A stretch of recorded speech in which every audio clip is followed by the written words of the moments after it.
done anything about it before. Wow. So I still have not. I don't know if I should be disclosing this, but I still have never gone to a proper class for video anything. Well, as you said, you're an entertainer. You have the talent. So and I'm an artist. I'm an artist on top of everything. So yeah, incredible. I just love that. Now you call yourself the head. What was it? What is that phrase that you call yourself? Dread. The head dread. Dread. The head dread. Dread at Blondie. Who is the team with you that works with you? It's all very freelance, and we're all the owners of our company. So I have more of a board. Nuki Chong, who is the brain power behind shows like Island Style. Okay. Yes. Oliver at Large and Lime Tree Lane. Okay. Yeah, he was the guy that did all of that stuff at JBC. You know, before there was TVJ. Yes, there was JBC back in the day. Mm-hmm. And so Lukey was that guy. He's a 40-year veteran of the industry, and so he's been kind of my mentor in terms of some of the technical side of things. Mm-hmm. I have another partner by the name of Tyrone Robertson, who is the man behind Calibe Thompson. Okay, right. Yeah, and they do a lot of the, streaming of the Caribbean content from out of the Caribbean that now broadcast here in the U.S. So, right. And then, of course, Xavier at Jamaicans.com is a constant partner and supporter. Absolutely. I mean, I guess it's nice when you come across people who can move you to the next level and not slam the door in your face. Oh, yes. It's not even that they have necessarily a stronghold in the area that I want to be in, but they have such a stronghold on their own niches, and we all work together in tandem so well that you can't help but move forward, you know? I love it. Yeah. So, I mean, we've got some big news that I've been alluding to in terms of you and your career and the explosion. Well, it's happening already, but I guess, we haven't seen it yet, but it's about to be on and popping, as they say. Knock on wood. Tell us what that programming is, where it's going to be, how you came up with the concept. Well, before I even get to that, I'm gonna tell you the crawl before the walk, right? So okay. You turned on your television the other day and you were like, "Oh my God, do you remember?" Yes, I do. So I told you I started in video production only a few years ago. My first television production happened at the beginning of 2013. That was 2 years and change ago. Wow. The first week in January, I had a fitness show that I put on the CW network, and it ran for a month, and I was all excited, and it didn't go anywhere. The second one was what you saw. Right. Which came out of me doing an online news program with Jamaicans.com and Caribcast, and kind of just working together to grow that enterprise from something that started off maybe 7 minutes online to a full-fledged half-an-hour program that was broadcasting in over 20 Caribbean countries and in the New York tri-state area and in Boston and Chicago and Philadelphia and Toronto. But how did you get that connection? That's, I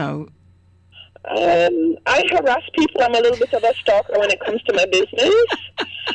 So I had sent the fitness show out to the Caribvisions of the world and the One Caribbeans of the world and Caribcast and Tropic TV and what have you. Mm-hmm. And nobody really was biting at that, but they had seen the quality of how I'm a stickler for quality. Mm-hmm. Absolutely, I see the quality of the work from that time.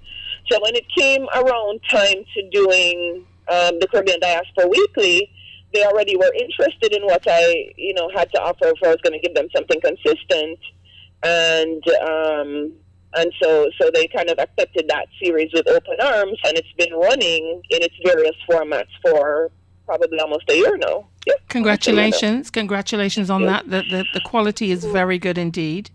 Thank you. And so we moved from that. Or just before I started shooting that, we actually started shooting the show that you're talking about now, which is called excuse me, Taste the Islands with Chef Irie. Right. And that will be, in the space of 2 years and change, that will be my first national broadcast in the United States. Drum roll, drum roll. Say that again, please. It is the first Jamaican-produced series on PBS National, and it is the first Caribbean cooking series on PBS National. That is so just we have two incredible milestones with that broadcast. Congratulations on that one, Calibe. That really is such a huge feat for someone who, until 4 years ago, had never done a video or, video production. And I feel, it doesn't make a difference to me, but I know that in some way that it's a bit of a milestone because I am a black woman doing this as well. So it is a milestone because we know that certain doors are not open to certain people, and we know that you had to really be persistent and be a bulldog to get where you are, but the doors are open. You've kicked the door open. I mean, to have programming on PBS, which you were explaining to me that we need the Conduit listeners and everyone who eventually views this video, which is being recorded, to call their local PBS station to say that they want this programming carried. Because where is it being rolled out, first of all? The PBS. It's being rolled. Well, it starts nationally April 4th, which is almost exactly 2 weeks from today. It's on a Saturday. Right. In 2 weeks, and so it will be available around the country starting that date. We've seen stations who are going to start on the 4th, on the 7th, on the 11th, on the 27th. Everybody's doing it when they choose to start, but I think it's WNYC, but one of the New York ones up there, or quite a few of the New York ones, had actually said or indicated that they were interested, but they didn't know. They were kind of wishy-washy. Are they going to show it or not? So what we need is for our listeners, your listeners, our ethnic audience, and the people who are lovers of our community to get on the phone and call or get them online and say, "Oh, we want to watch this Taste Caribbean the cooking Islands." show." Yes. And if they say, "Which Caribbean cooking show?" you tell them it's only one on PBS, so you find it. It's called Taste the Islands. So, Calibe, how did you get to the collaboration with Chef Irie? He's somebody that I kind of, again, 6 degrees of separation. We were both in South Florida and both in the same kind of circles. When I had, kind of decided I was stepping away from music industry, I'm going to get a regular job and blah, blah, blah. I was working at a hotel in South Beach, and he happened to have come to one of our mixer events. And I met him there, and I would just see him here and there all about the place and chit-chat. And I think he wanted a website. That's one of my, that was one of my side hustles and whatever. He wanted a website, and we were sitting talking about the website on his patio.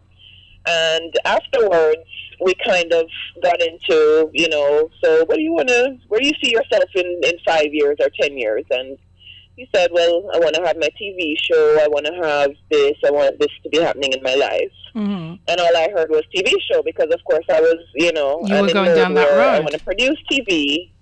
And at that point, I was like, I want to step away from being in front of camera, and I just want to produce. Because being in front, people see a finished television show, and you think it just magically happens. But it really is a lot of intricate planning of storylines and who the characters are and camera people, and there's so much that goes into it. I wanted to step away from being in front of the camera and just focus on putting together a really good quality show.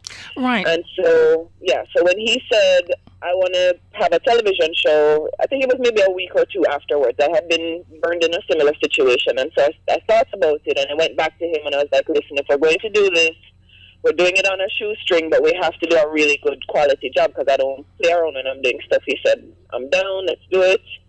And we pulled resources, and we got the show put together.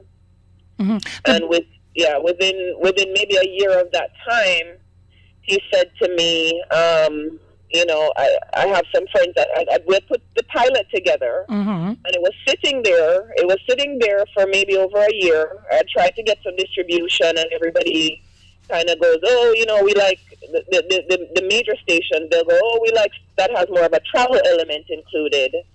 and we didn't have the budget for that. So I kind of sat there for a while until he said to me, "Oh, one of my clients is WPBT2, the PBS station down here. I know this lady over there." I was like, "Oh, okay, maybe it's a secretary or something."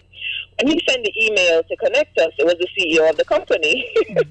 So I was able to send her the pilot, which of course was pretty well done. It wasn't all the way where it needed to be, but it was pretty well done. She shared it with her people. And they loved it. And they loved it. One of the things I'm going to say to everyone who's listening, though, if you're aspiring to get something done and you don't hear back from people, don't drop the ball. It took about 3 weeks. I didn't hear from her, and I emailed her again. There are quite a few people who will go, "Oh, she never answered me, so she's not interested." But they're I don't busy. care if you're not interested. I'm going to ask you again, because until you tell me you're not interested, I don't believe you, right? So I emailed her to follow up. And she said, "Oh, yes, I did look at it. I liked it. Let me share it with my people and get back to you." And within 2 or 3 days, we had scheduled a meeting with their executives. And, they fell in love with it, sent it off to American Public Television, and the rest is history at this point. It's just incredible. But, all I can say to you, Calibe, not as, as a listener, as someone who would be viewing, it's just so, whenever I am able to see Caribbean content on my television screen, you don't know what that does.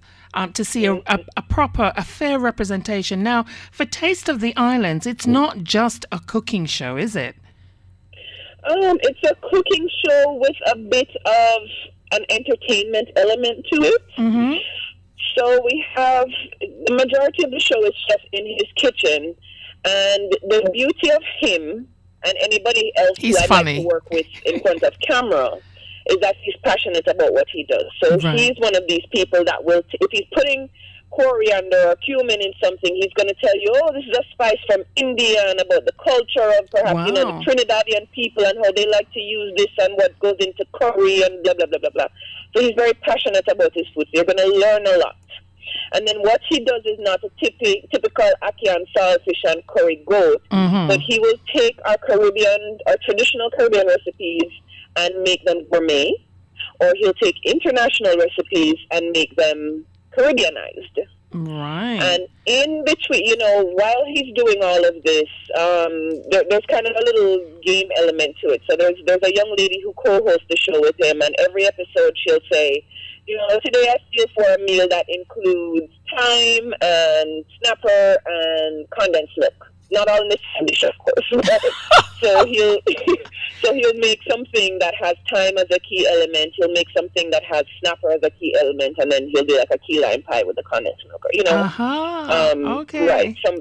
He'll do a full course of 3-course meal or whatever with the things. Okay, I thought the condensed milk was going to be some kind of substitute for rondong. I'm not too sure. No rundown in this season. Oh my goodness! But outside of the kitchen part of it, no. Of course, we have our friends from being in entertainment. So I called up Kevin Little, and I called up Inner Circle, and I called up Atta Bolden, who was one of the guests from my show, the Caribbean Diaspora Weekly. Right. And all of them said yes. I mean, nobody hesitated.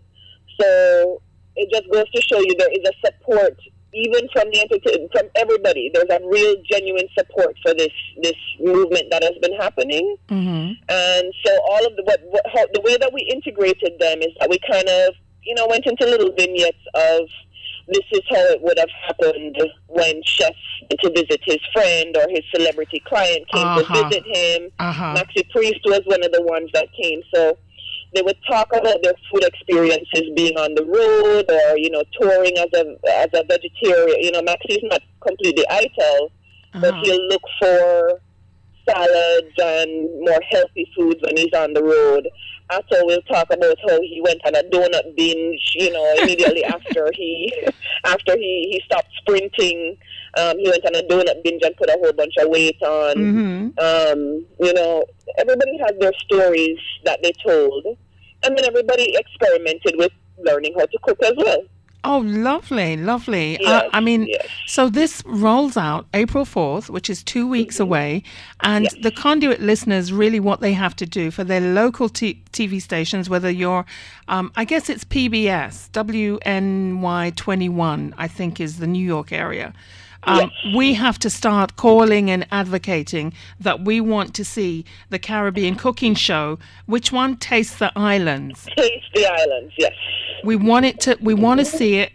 So it's airing nationally April 4th, and I guess the PBS stations can determine when they show this program. But a Sunday would be nice, right? Yeah, exactly. Can you imagine? Oh, what shall I cook today? Oh, let me go see what Chef Harry doing. Yeah, man, and you'll have the option of jerk pork medallions with herb apple salad, and you'll have herb crusted salmon with tomato basil sauce and a papaya mango slaw. Or you'll have bacon sharp with mango ketchup. I mean, he does stuff for it. Cha. Jamaican food gone into. Well, it's always been international, really. It's not just Jamaican food too. He Caribbean. touches on Jamaica, Trinidad, Barbados. He does some of the Latin countries. Excellent. Yeah, he even did a frittata, which is an Italian right, dish. the bread thing, right? Right, is that the but bread dish? It's some eggs and stuff and whatever. It's like an omelette, but it's an Italian-based dish. But he put a little jerk seasoning in there and make it really Jamaica. Oh wow! I like this. I really like the sound of that. Wow. Right. So, Calibe, you know what? I am going to interrupt because I found something. You see, when you put things on YouTube, you have to be very, very careful. Because when people are digging up now, it's very easy for them to find. But you know what? This particular track that I want to play from Calibe, it is beautiful. Let me just play it for the Conduit listeners. If you've logged in, Conduit listeners, you're listening to my second guest for the evening, Miss Calibe Thompson, who is in video and TV production. She started out as an entertainer, toured with Beanie Man, Sly and Robbie, Kevin Little, and so on. But she seems to have found her passion, I think, in TV production. You know, can someone say Shonda Rhimes? Are you our next Shonda Rhimes? That's what I'm aspiring to, absolutely. Oh, wow. All right. Well, Shonda, take a listen to what you were doing back in the day. Let me just play a little piece of this for you. Okay.